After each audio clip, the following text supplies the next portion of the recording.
Basically, Bill Oddie and I had been writing I'm Sorry, I'll Read That Again for the radio for a couple of years, and the BBC wanted another series, and Bill and I had graduated, as it were, to television then, and we were working on Doctor in the House and various things, which pays better than radio, although it's not actually harder work.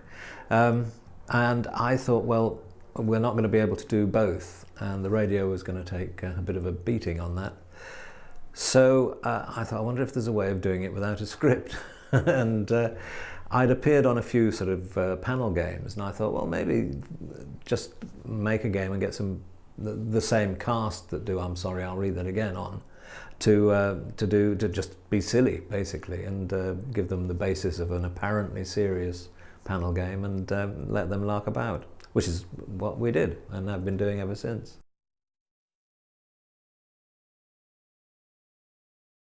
David Hatch, who was the producer, and I had to think of a chairman, because nobody on I'm Sorry, I'll Read That Again was quite right for that role. And we both, funnily enough, came up with Humphrey Littleton, because he was a radio voice who was well known from his jazz programmes.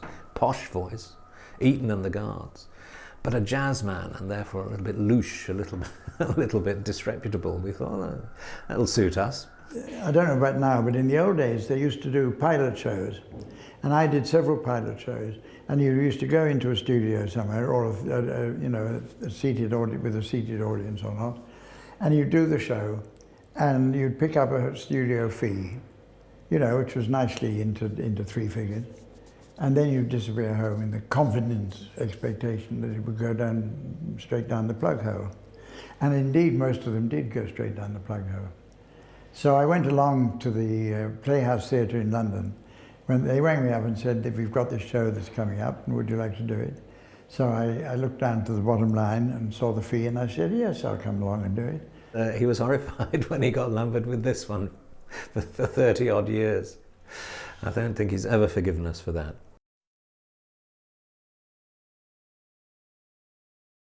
We started, of course, in a place called the Paris Studio. It had been a cinema called the Paris Cinema, a little art cinema showing continental film, but it was down Lower Regent Street, and as far as I remember, the first shows were done at lunchtime. And I remember that the audience consisted largely of bag ladies. They used to come out of their doorways when they saw a queue forming, in the mistaken belief that there was food at the end of it. The audience in the Paris was only about 300. But I wanted to take it away because often the lady who used to distribute the free tickets to those shows we would give one lot to a series of old people's homes, and another half she'd just dump in the Thames. So you'd get a half full group of sort of pensioners, some of whom had just come in, it seemed, to keep warm. Then we went into things like the Playhouse in London, and bigger places. And now in recent times, we've been going into these huge, great halls. When we took it away, suddenly the audiences seemed to want to be there more, and they were definitely more enthusiastic, and it gave the teams more pleasure to do it. And if it becomes a chore, then the joy goes out of it. And I think if there's one thing that people remark more than anything else about this, is that the panellists really seem to enjoy doing it. And that pleasure is definitely sort of contagious.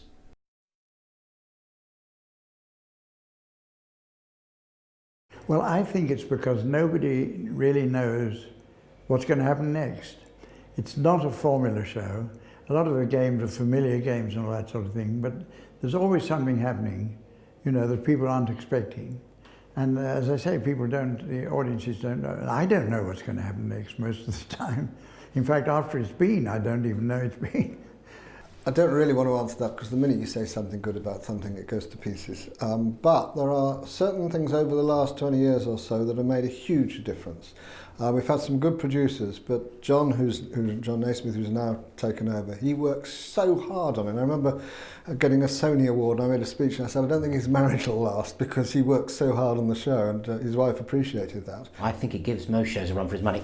Being a panel game, it can, because you can line them up, bang, bang, bang, bang, bang. There you are. Whereas if you're a sitcom, you have to sort of build to these. Whereas you just, you can crack them like eggs. I think people are waiting for us to get it right. They've been very patient and they've given us 35 years, and I hope their patience doesn't run out. I started in my early 20s doing this. I'm now 43. And Ian, who writes, is kind of, a generation older than me. So if they're people of 4 generations all finding something funny, then clearly, you're going to be doing something right there.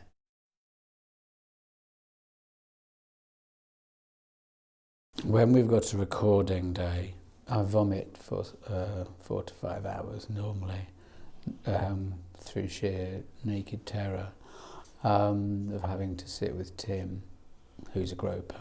So I would sleep most of the day before, and as soon as it finishes, I go back to sleep. And then I just, pamper myself, which basically means putting on a big nappy, because that's another problem that happens. And then wax my bikini area. The chauffeur turns up about lunchtime, drives me to the gig. What do? I do press-ups, both eyelids.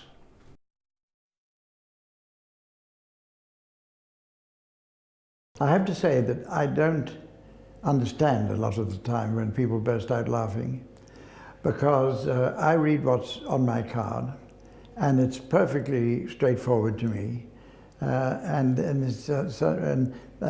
People don't complain about it for a very good reason, that they would only have to be sent a script to read, and they'd realise that it's their own filthy minds that are seeing innuendos in perfectly harmless things.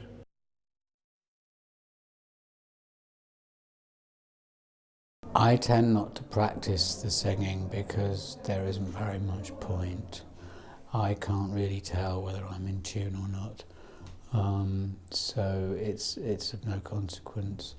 I did once practice singing Sexual Healing because for pickup song, because I actually wanted to get it right, and then I thought that was really rather pointless since it wasn't going to come out in tune anyway, and all of our audience are so old that they won't know who Marvin Gaye is, or even know that slavery's been abolished in America.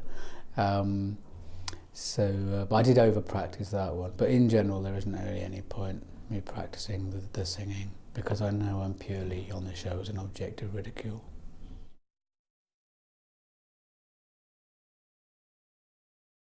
No. It's a very difficult concept, to singing one song to the tune of another, because I'm not mentioning any names, but there's some members of the team over the years who it's very difficult to distinguish what song they're singing, let alone what the words are. Absolutely no idea. I don't know. I try and sing the words to the right tune, but apparently it's gone wrong somewhere over the years. It needs another 30 years probably practice for them to get the hang of that one.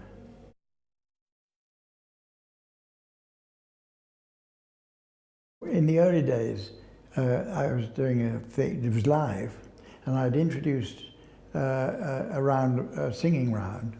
And in those days, the piano was round over my left shoulder. And then the teams was like they sit now, with Barry Cryer nearest to me on my left. And I'd introduced the round. And before it started, Barry said to me, "Hang on a minute, Humph." And he asked me a question about it. And before I could answer, Colin rose from the piano stool with his off microphone, with his headphones still on, and started to give the answer. And of course I was absolutely incensed. So I turned round and I said, "Do you mind? I'm the chairman, sit down." And that's developed into a situation where he tells me that his mother said to him some time ago, "Why do you allow that dreadful man to talk to you like that?" What's nice is they've got ruder and ruder about me, but I'm still here, so that's what happened. Actually, we're of course, off stage, we're very good friends.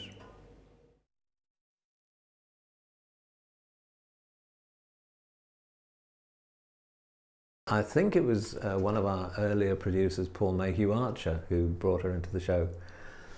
And Paul Mackey-March, he discovered her working behind the bar at the BBC club, which was a job he used to do between shows, and offered her a position, and she accepted it. I think she sort of wheedled her way into the show, probably in order to whip up some kind of feminist nonsense. Samantha was discovered in the British Library in the late 90s by Max Clifford, who recommended her very strongly to us, and she's been with us ever since. I feel very, very sorry for Samantha. She was working as a waitress in a cocktail bar, that much is true, when she was discovered by Graeme, who made her have extensive surgery to look more like Fern Britton. And then she's basically been used and abused by everybody on the show ever since. I keep my distance from her because, I know she's very, very frightened of men, understandably, considering the kind of people she's been working with. I just wish that somebody would intercede and get her out of this nightmare.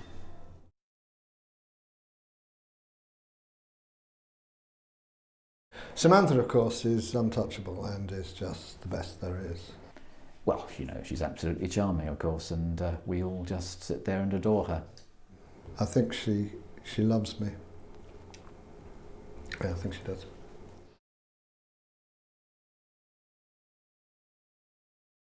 I think the reason that Clue carries on is that none of the others have anything else to do. I gather that Humph can play an instrument. I don't know which one. It's one of the gold-coloured, shiny ones that you put on your face, and the sound comes out the other end. But none of the others are really any good at anything, and they have very little to do. I know Tim does some ironing work in his Oxfordshire village, and Graeme sells jam, I think, at sort of farmers' markets, but basically they're unemployed.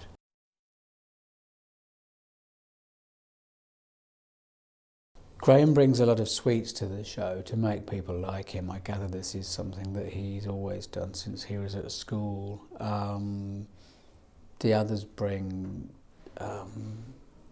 floss, sometimes dental floss, sometimes some vegetables, but generally not a great deal. Barry Crowell is what I call the mortar or the cement.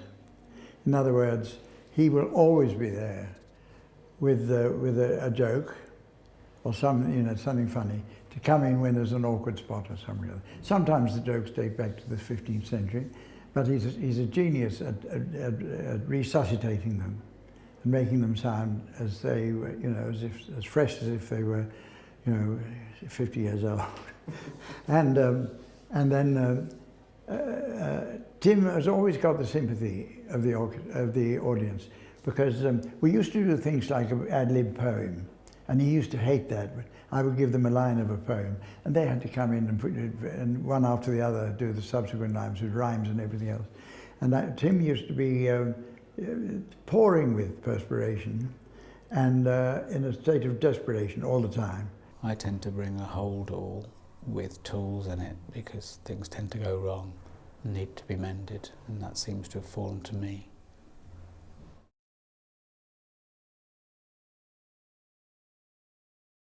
As far as favourite rounds are concerned, I think I like the one that go on the longest, and they give me really a chance to to doze off, and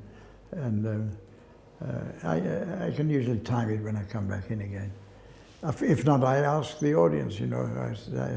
I say, what stage are we at? And they very often let me know.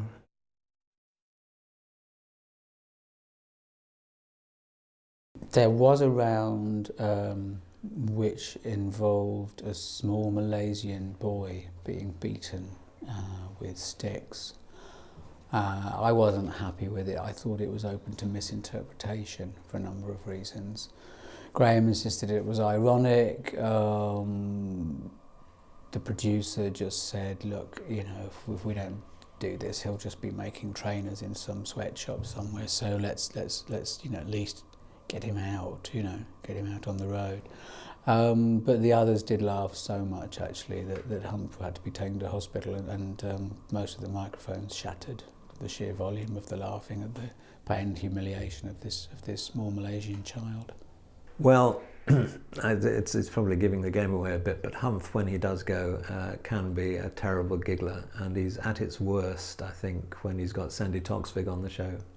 And there was one programme I do remember I had to at about 15 minutes worth of giggling. It just stopped the entire show, and the producer put about 5 minutes of it out on the air. It was just a wonderful sound. Sometimes, you know, they've had to abort the whole show and get in 3 other people, serious people, undertakers or somebody.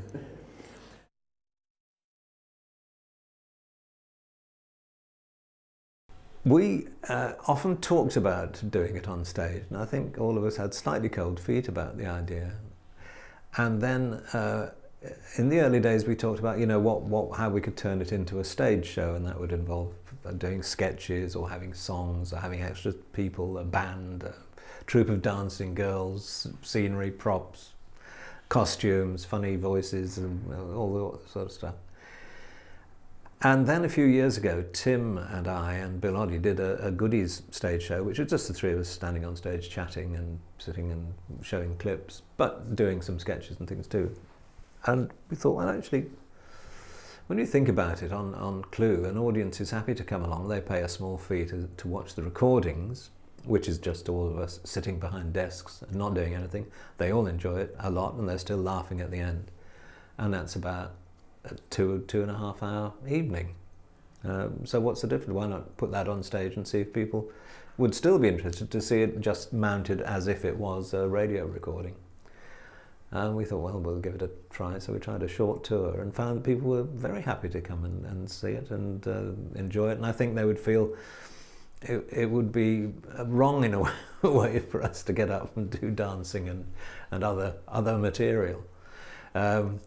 As a gesture towards being on stage, we do stand up 2 or 3 times during the show and walk forward to the microphones to sing, and it's quite an excursion for old men like us. So they're getting their money's worth.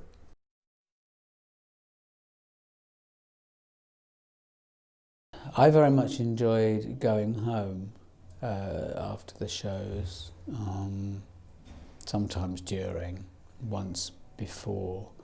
Other than that, it's been irredeemable, you know. People use the term torture very glibly. They say, oh, it was torture, you know, and they mean that they, you know, someone, I don't know, lost their luggage or put electrodes on their nipples. But this is literally sort of hell. It's a living hell working with these people.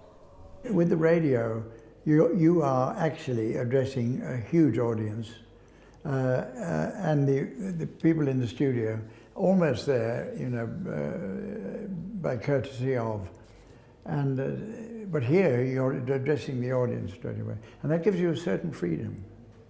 It gives them a certain freedom to, you know, ad lib, and to talk to the audience if something comes into your mind and you feel, you know, in need of a chat with something, a little bit of company, perhaps more formulated and sober company. Then you can pick out a member of the audience and have quite a nice chat for about 45 minutes. I think the affection of the audience, particularly to Humph, but generally, they're sort of, it's almost like an extended family going, oh, come on, entertain us again, Uncle Tim, Uncle Humph. And they're not going, okay, prove it, you're funny, you silly old men. They're going, we're on your side, and of course we're on their side, and that's brilliant.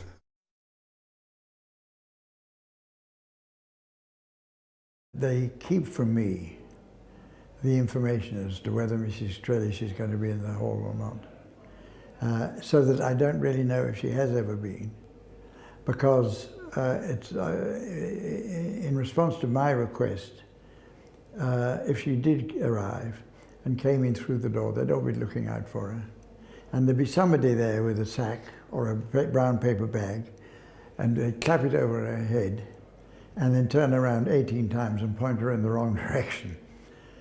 But I don't think she knows, because she hasn't yet gathered who I am.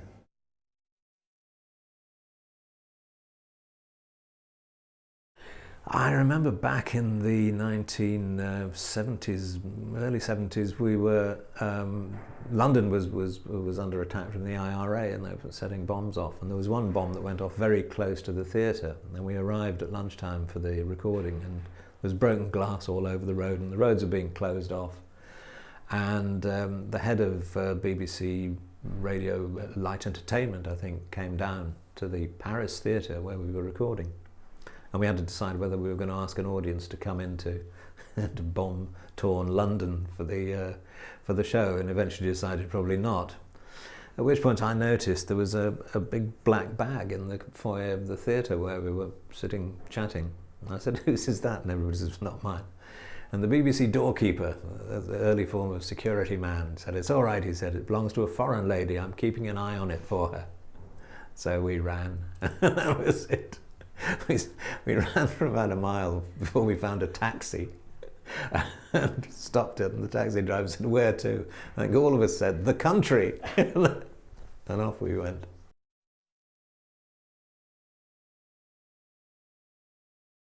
I'm not sure that it was the first show which really pushed the idea that the format was secondary to the wit of the chairman and the people on board, that what they were asked to do was sort of immaterial compared to the ad-libs and the banter that went on. But that's very much the format that's developed over the years. And maybe it's just the longevity of Clue that has made it a sort of peg on which a lot of other ideas sort of hang, you know, the things like... I don't know, not so much the news quiz, but some of the TV things like "Have I Got News for You?" or "They Think It's All Over." You know, all that is more to do with what fun is to be got out of the competitors than whether they answer the questions right or not, which has never been high on our list. I think other people have learned that you don't have to play down to your audience. You can actually just go out on what you think rather than what you think they'll think is funny. And quite often I've come out with what I think they'll love and nothing, and then I think, oh, I'll throw this in because it makes me laugh, and they laugh. So I hope they've learned that. It is probably the granddaddy of the comedy panel game. It's curious to hear, if you listen back to shows like Just a Minute, and there are various sort of commercial releases of the very early shows, it sounds like a sort of brains trust, does the team think? It's not discernible comedy as we know it today. And I think I'm Sorry I Haven't a Clue was the first comedy panel show, and all the other shows, they could be Shooting Stars, Have I Got News for You, They Think It's All Over, have followed in that genre. Oh, I think, you know, I've seen quite a lot of television shows over the years have pinched ideas from us. But we keep on the move, so they can't really, you know, take anything valuable. I think we do it better than them anyway. I mean, I don't, because I'm, you know, only conscious half the time, but the teams, you know, do it better than anybody. Well, you can see the influence of Clue very firmly on Newsnight and Jeremy Paxman. In fact, it's so blatant. It is so blatant, we're considering legal action.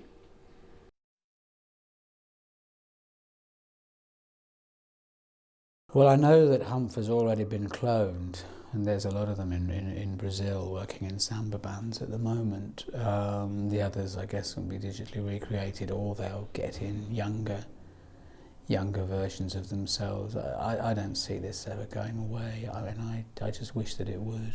You know, somebody needs to find an end to it. But it's like you know, Israel and Palestine or any of those situations. I can't see a way out, frankly.